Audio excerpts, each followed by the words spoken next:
Hi, இன்றைக்கி breakfast என்னென்னு பார்த்தீங்கன்னா இட்லியும் குருமாவும் தாங்க. சரி கொஞ்சம் டிஃப்ரெண்ட்டாக பண்ணுவோம்னு சொல்லிட்டு பண்ண ஆரம்பித்தது தான். காயெல்லாம் நறுக்கி வச்சாச்சு. நூக்குல், கேரட்டு, பீன்ஸு, உருளைக்கிழங்கு, பட்டாணி பார்த்தா பட்டாணி இல்லை, அதனால் அதை நறுக்கவே பட்டாணி இல்லை, சும்மா இந்த வெஜிடபிள்ஸை மட்டும் வச்சு ஒரு குருமா வச்சுருவோன்னு சொல்லிட்டு ரெடி பண்ணிகிட்ருக்கேன். எல்லாமே கட் பண்ணி வச்சுட்டேன். வெங்காயம், தக்காளி, காய்கறிகள் எல்லாத்தையுமே ஆயில் போட்டுக்கோங்க. ஆயில் போட்டோன்னே இந்த பட்டை லவங்கம் இருக்கு இல்லையா, கரம் மசாலா, இதை ஹோல் கரம் மசாலா, இந்த சோம்பு எல்லாத்தையும் போட்டுடுங்க. பொரியட்டும்னு சொல்லிட்டு வெங்காயம் கருவேப்பிலையும் போட்டு நல்லா பொரிய விடுங்க. பொரியட்டும். பொரிஞ்சதுக்கப்புறம் இஞ்சி பூண்டு பேஸ்ட்டு போடுங்க. ஒரு 2 டேபிள் ஸ்பூன் போடுங்க. போட்டுட்டு அது நல்லா வதங்கினதுக்கப்புறம் தக்காளியை போடணும். தக்காளியை போட்டுட்டு நம்ம கட் பண்ணி வச்சுருக்கிற காயும் போட்டு நல்லா வதக்குங்க. கொஞ்சம் நேரம் மூடி வச்சு நல்லா வதக்குங்க. வதங்கட்டும். வதங்கினதுக்கப்புறம் மஞ்சள் பொடி போடுங்க. குழம்பு மிளகாய் பொடியே ஒரு 1.5 டேபிள் ஸ்பூன் போட்டுக்கோங்க. நான் எப்பயுமே மிளகாய் பொடி போட்டு தான் கொஞ்சம் குருமா வைப்பேன். அப்போ தான் நல்லாயிருக்கும் சால்னா மாதிரி சாப்பிட்றதுக்கு.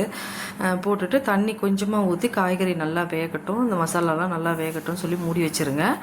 நெக்ஸ்ட் நம்ம தேங்காவை கீறிட்டு அதில் பச்சை மிளகா ஒரு 3-4 பச்சை மிளகா போட்டுக்கோங்க. சோம்பு போட்டுக்கோங்க. நான் வேறு எதுவும் பொட்டுக்கடலை, முந்திரி எதுவும் போட மாட்டேன். தேங்காய், பச்சை மிளகாய், சோம்பு போட்டு நல்லா மைய அரைச்சிருங்க. ரொம்ப திப்பியாக இல்லாமல் மைய அரைச்சிட்டு காய் இதெல்லாம் வெந்ததுக்கப்புறம் அந்த தேங்காய் வைத்து அதில் ஊற்ற வேண்டியது தான். ஊற்றி ஒரு 5 நிமிஷம் இருக்கட்டும் சொல்லி ஆஃப் பண்ணிவிடுங்க. சூப்பரான குருமா. இது அப்படியே நான்வெஜ் குருமா மாதிரி டேஸ்ட் அப்படி இருக்குங்க சாப்பிட்றதுக்கு. ஒரு சால்னா சாப்பிட்டா எப்படி இருக்கும், வெஜிடபிள் சால்னா அந்த மாதிரி தான் இருக்கும். நீங்கள் ட்ரை பண்ணி பாருங்கள். இது மிளகா பொடி போடாமல் வெறும் பச்சை மிளகா போட்டு வச்சிங்கன்னா அது அந்தளவுக்கு உங்களுக்கு எடுபட்டு வராது. இந்த மாதிரி நான் சொல்கிற மாதிரி மிளகா பொடி போட்டு நீங்கள் வச்சு பாருங்கள், அவ்வளோ டேஸ்ட்டாக இருக்கும். அதுவும் இட்லி சுட சுட இட்லியோட குருமா சாப்பிட்றதுக்கு செம்மையாக இருக்கும்.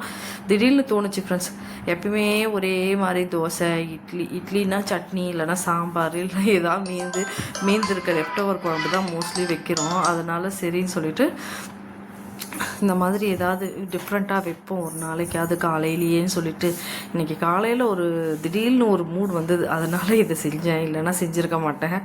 ஏன்னா காலையிலே செய்யணுன்னா ரொம்ப கஷ்டமாக இருக்கும். என்னடா இது காலையிலே இவ்வளோ வேலை வைக்கிறாங்களேன்னு சரி நம்ம செய்வோம்னு சொல்லிட்டு எனக்காக தோணுச்சு, அதனால் நான் செஞ்சேன். செம்ம குருமா. அப்படியே இட்லி சாப்பிட இறங்கிக்கிட்டே இருக்குது, சாப்பிட்டே இருக்கலாமான்னு இருந்தது. அவ்வளோதான், குருமா ரெடி. நான் சொன்ன மெத்தடோடு பண்ணிங்கன்னா டக்குன்னு நெக்ஸ்ட்டு இட்லி ஊற்றிட்டு சுட சுட எடுத்து இட்லியும் குருமாவும் வச்சு சாப்பிட்டாச்சு. நான் தான் ஃபஸ்ட்டு சாப்பிட்டேன். எனக்கு ரொம்ப பிடிக்கும் அந்த மாதிரி சூடாக சாப்பிட்றதுக்கு. உங்களுக்கும் பிடிக்குமான்னு சொல்லுங்கள் ஃப்ரெண்ட்ஸ். யாரெல்லாம் காலையிலேயே இவ்வளோ குருமா இந்த மாதிரியெல்லாம் செய்யுங்க. நிறைய பேர் செய்கிறாங்க, நான் இல்லைன்னு சொல்லவே மாட்டேன்.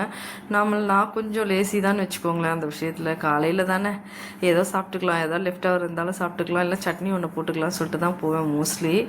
இங்கே பாருங்கள், குருமா எப்படி கொதிச்சு எண்ணெய் பிரிஞ்சு வந்துருச்சு, வெஜிடபிள் வெந்து. அவ்வளோதான், இந்த பேஸ்ட் அதில் ஊற்றிட்டு ஒரு 5 நிமிஷம் இருந்தாவே ஆஃப் பண்ணிவிடுங்க. அவ்வளோதான், தேங்காய் கொதிச்சா போதும். லைட்டாக செம்மையாக இருக்கும் சாப்பிட்றதுக்கு. என்ஜாய் பண்ணுங்கள் சாப்பிட்டு. இதே மாதிரி செய்யுங்க. என்னோடய சேனல் பிடிச்சிருந்தால் லைக் பண்ணுங்கள், ஷேர் பண்ணுங்கள், சப்ஸ்கிரைப் பண்ணுங்கள். நான் இன்னும் வித்தியாசமான வீடியோக்கள் போட ட்ரை பண்ணுறேன். பார்ப்போம் ஃப்யூச்சரில் நிறைய வீடியோக்கள் யோசித்து வச்சுருக்கேன். பண்ணணும், டைம் இல்லை. கொஞ்சம் ஹெல்த் ப்ராப்ளமாக இருந்தது, அதனால் பண்ண முடியல. சூப்பராக இருக்குது பாருங்கள் இட்லியும் குருமாவும்.